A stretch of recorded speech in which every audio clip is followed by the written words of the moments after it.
Merci de nous rejoindre pour cette dernière partie de l'Africa Newsroom. Et Jean-Pierre Dognon, écrivain, Willy Elfej, Miabatoussa, consultant en marketing et Djemal Taleb, éditorialiste, sont toujours avec nous. On poursuit cette émission par notre Zoom culture et société consacrée aujourd'hui à l'augmentation en Afrique des coupures d'Internet.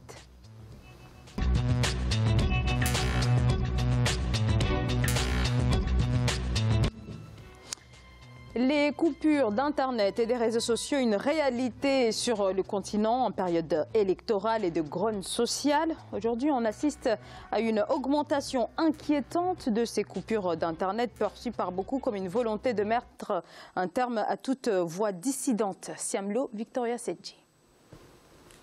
En Afrique, les fréquentes coupures d'Internet lors de crises sociopolitiques préoccupent la société civile. Depuis 2016, l'accès à Internet a été réduit ou rompu 21 fois dans 13 pays africains par les gouvernements, selon une étude menée par Access Now, un groupe de défense des droits en ligne. Pour Access Now, qui milite pour l'Internet sans frontières, l'interruption de l'Internet a fragilisé non seulement l'économie, mais elle constitue une violation sans cesse du droit international.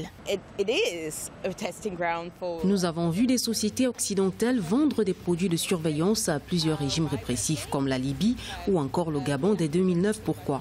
Parce qu'à l'époque, l'échantillon de la population qui était connectée était si petite qu'il était possible de tester et perfectionner ces produits proposés. Aujourd'hui, les États qui veulent lutter contre le terrorisme croient qu'Internet favorise des attentats terroristes, mais nous croyons que non.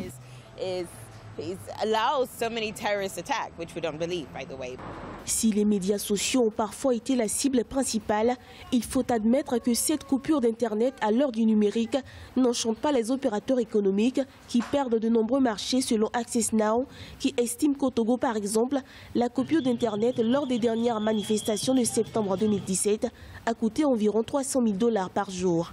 Au Cameroun aussi, la panne de 3 mois a durement éprouvé l'économie. Le cas du Cameroun est particulièrement préoccupant. La coupure d'Internet dans la Silicon Mountain, la ville de Boya qui héberge un certain nombre de start-up et des entreprises, a fait perdre plus de 5 millions d'euros en 94 jours. C'est une estimation très faible car elle ne prend pas en compte l'économie informelle ainsi que les banques et les sociétés de transfert de fonds opérant dans ces zones. Les coupures d'Internet en Afrique remontent au printemps arabe lorsque les autorités égyptiennes, tunisiennes et libyennes de l'époque ont cherché à contrôler la diffusion de l'information sur les réseaux sociaux. Depuis, ces mesures se sont multipliées, empêchant de nombreux manifestants de poursuivre leurs revendications, faisant ainsi perdre plusieurs milliards de devises aux États. Alors, on l'a vu en 2011, les réseaux sociaux ont été au centre des printemps arabes. Et Jean-Pierre Dognon, ces coupures d'Internet, c'est aussi parce qu'aujourd'hui, Internet est devenu un véritable outil de mobilisation citoyenne, pouvant in fine parvenir à déstabiliser certains régimes. Tout à fait. L'Internet aujourd'hui, c'est le véritable outil. C'est-à-dire qu'on ne va pas dire qu'ils peuvent contribuer à déstabiliser un régime, mais ils ont déjà contribué à déstabiliser. On a cité dans le reportage le printemps arabe, qui est un exemple très illustratif. Aujourd'hui, la coupure de l'Internet, c'est tout simplement dans la droite ligne du contrôle de la guerre de la communication. Parce qu'aujourd'hui, ce qui se passe à Lomé, au Togo, nous en sommes informés. Il y a beaucoup de médias qui n'en parlaient pas, mais grâce à Internet, tout est relayé automatiquement et en un temps record. Avant, c'était le bouche à oreille. L'Internet a permis d'accélérer ce que c'est que le bouche à oreille.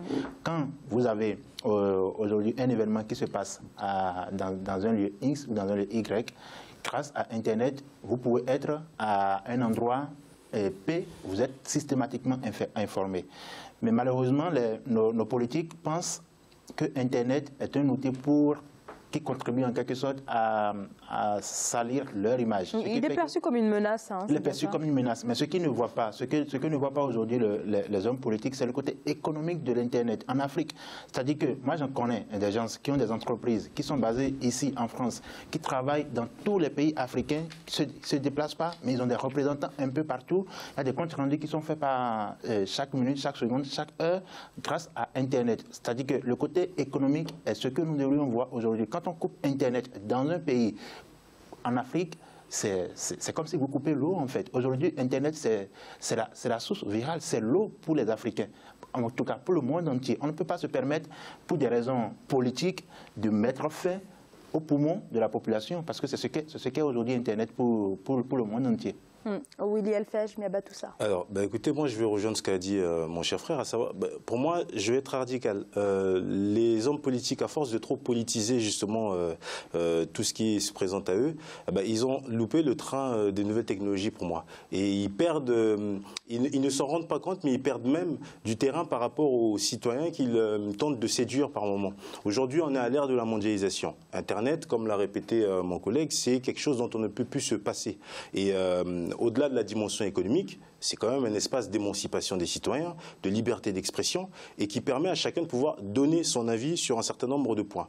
Et je pense peut-être que les pays dans lesquels ça s'est produit, non seulement ils sont noyés par l'avancée technologique, mais plutôt que de faire une approche pédagogique qui consiste à dire on utilise les mêmes arguments, parce que à titre personnel, je vais vous donner un exemple. Moi, j'ai eu à prospecter auprès d'hommes politiques, d'institutions, durant les échéances électorales, je ne dirais pas les pays, mais je leur propose donc des solutions digitales, parce que nous sommes comme dans un monde qui se digitalise, et il est beaucoup plus facile d'atteindre des personnes aujourd'hui qui vous contestent dehors en utilisant des messages un peu ludiques au travers d'Internet, mais non, ils rejettent tout simplement, parce que ils ne veulent pas perdre le temps de la compréhension et de l'apprentissage d'une certaine manière.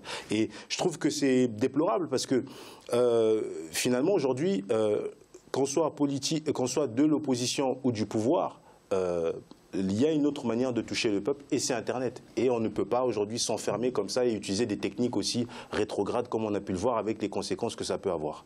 Alors Djemal, coupure d'Internet au Tchad, au Togo, au Gabon, en Gambie, en Éthiopie, en République démocratique du Congo. Au total, ce sont 12 pays qui ont eu recours à des coupures Internet. Est-ce que c'est une pratique amenée à devenir courante?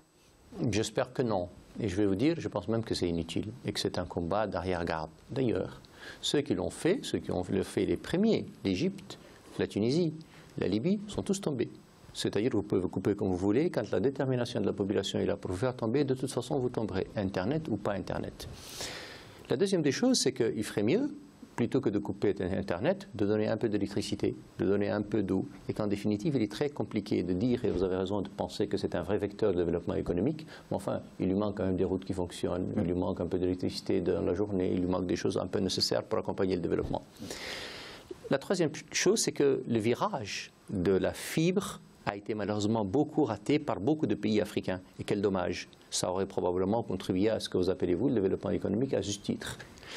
Et puis, il y a quelques pays qui ne sont pas non plus de grandes démocraties, qui n'ont jamais coupé Internet, qui ont la fibre optique qui fonctionne très bien. En tête me vient tout de suite, comme par hasard, le Rwanda. Ça fonctionne très bien, ce n'est pas une grande démocratie, et pourtant, l'Internet n'est jamais coupé. D'ailleurs, et c'est probablement le pays le plus connecté du continent africain. Ouais. Donc, pour vous dire que tout ça est assez limité. Et puis, pardon, les progrès réels d'Internet, les progrès réels de la technologie est tel que, regardez, les banques, elles sont totalement ringardisées. Les banques du continent africain, elles véhiculent toutes, elles fonctionnent toutes avec un taux de bancarisation de 4-5%, alors même que le mobile banking fonctionne très bien. Alors même qu'il n'y a pas un petit village, c'est le continent africain qui n'a pas son petit outil Internet qui fonctionne très bien. C'est vous dire combien cette révolution culturelle, technologique, intellectuelle est évidemment irréversible. On peut beau toute la journée pour de la petite mécanique de boutique, pour les petits calculs électoralistes et politiciens de quelques officines par-ci ou par-là viennent vous donner des solutions qui sont totalement dépassées, vous les suivez, enfin vous vous ridiculisez et en réalité ça ne sert à rien. Alors Djemal, justement ces coupures constituent une violation directe du droit international, mais bon ça c'est la loi, mais qu'en est-il des sanctions ? Non, je fais partie de la vieille école qui pense que le droit international est basé sur le volontarisme des États et qu'un État chez lui, dans ses frontières, est libre de faire ce qu'il veut. Et donc vous ne violez pas les accords de l'Union internationale de télécommunications parce que vous avez entravé telle ou telle chose. Faudrait-il liberté d'expression, liberté de la presse. C'est plus discutable que ça. D'abord, ils organisent ça de façon plus intelligente, malheureusement. C'est-à-dire qu'ils font en sorte que ce soit l'opérateur lui-même qui décide de lui-même et par lui-même de le faire. Alors vous pouvez suivre comme vous voulez. Et quand bien même vous le ferez, de toute façon, vous n'êtes poursuivi par rien du tout. Il n'y a pas un tribunal international de coupure d'Internet. Il n'y a pas de tribunal international de coupure d'électricité. D'ailleurs, j'aurais préféré ça à la Cour pénale internationale, ça nous ferait beaucoup plus de solutions. Et parlant de ça, d'ailleurs, il faut dire que beaucoup de pays africains se sont vus rattraper par la technologie. C'est-à-dire qu'ils n'ont pas prévu l'arrivée de la technologie dans la gestion politique. Ce qui fait qu'aujourd'hui, ils se voient surprendre par cette avancée-là. Et quand je prends par exemple le cas du Bénin que je connais particulièrement, il y a le code numérique est en cours d'après actuellement. Il n'y a pas un code du numérique concret voté et promulgué par le président de la République.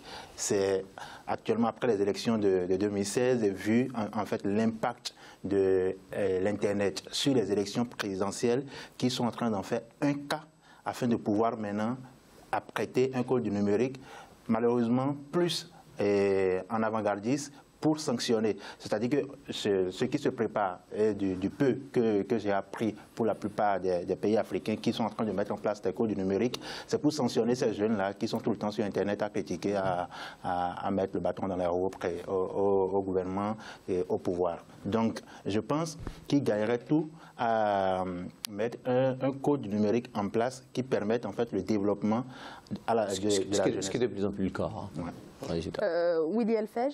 Écoutez, il a tout à fait raison dans ce qu'il vient de dire. C'est-à-dire que plutôt que de se mettre dans une position un peu réfractaire comme ça, il faut choisir un peu la voie de l'apprentissage. Et moi, je le dis aux hommes politiques, au pouvoir qui nous regardent, les nouvelles technologies, on ne se confronte pas à eux, on les embrasse. Et donc, aujourd'hui, c'est ça. Parce que la guerre, aujourd'hui, elle se joue à tous les niveaux, sur le plan digital.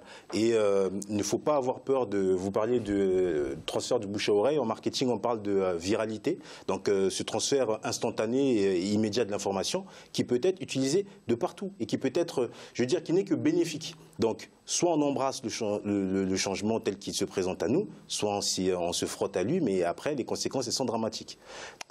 C'est la fin de cette émission. Merci à mes invités, Jean-Pierre Dognon. Merci d'avoir été avec nous. Je rappelle que vous êtes écrivain et par ailleurs auteur de « Désolé madame, j'épouse mon portable ». Donc, voici votre publication.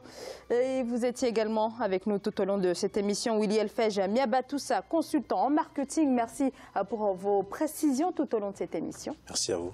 Et merci également à notre éditorialiste Djemal Taleb. Merci. Et si vous me permettez, je voudrais bien remercier notre ami Mario de l'hôtel Saint-Miramis qui ne rate pas notre émission et qui se fait un plaisir quand il ne travaille pas de nous regarder. Merci beaucoup. Je vous remercie également de nous avoir suivis. À demain. Qui est un citoyen du Togo.